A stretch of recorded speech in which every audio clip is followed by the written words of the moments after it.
Hi, my name is Martin Eduardo. I am from Duitama. In my community, I found a beautiful work called The Paternity of Saint Joseph.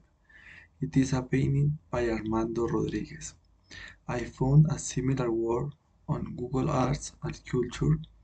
It is called Gabriel and Jean and was created by Pierre-Auguste Renoir in 1896. But words are similar because they know kindness, use color of small children, that and learning express affection. I think these words of art are important because they connect local and global cultures.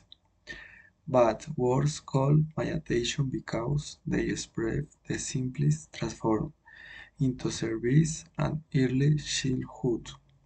You can see the innocence with which the human being comes to this world by aspect shows at the clothing of characters help distinct the social class to which they belong.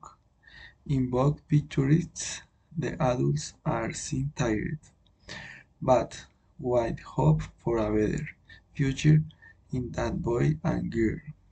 They have their arms.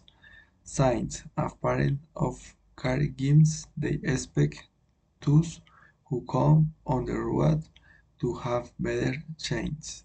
Thank you.